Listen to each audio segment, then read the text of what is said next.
శర్మ మృతికి ఇక్కడ మావోయిస్టులు ప్రతీకారం తీర్చుకున్నారా?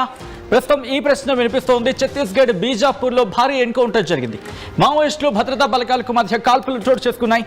మావోయిస్టుల కాల్పుల్లో 3 DRG జవాన్లు అమరులయ్యారు. ఎదురు కాల్పులో 12 మంది మావోయిస్టులు మృతి చెందినట్టుగా తెలుస్తోంది. ఘటనా స్థలంలో భారీగా ఆయుధాలు స్వాధీనం చేసుకోవడం జరిగింది భద్రతా బలగాలు. ఇంకా ఈ కూంబింగ్ ఆపరేషన్ కొనసాగుతోంది. కేంద్ర భద్రతా బలగాలు స్థానిక పోలీసుల సాయంతో అక్కడ కూంబింగ్ ఆపరేషన్ ఇంకా కంటిన్యూ అవుతుంది. దానికి సంబంధించిన ఎన్నో big breaking news, big development news మీరు చూడడం జరుగుతుంది RTV స్క్రీన్ మీద. 3 జవాన్లు అమరవ్వడం ప్రస్తుతం ఆ పరిస్థితి అర్థం చేసుకోవచ్చు. ఎందుకంటే మావోయిస్టులు తమ ప్రాబల్యాన్ని కోల్పోతున్నారు. మరి ముఖ్యంగా ఎగ్జిస్టెన్స్ ప్రమాదంలో ఉంది.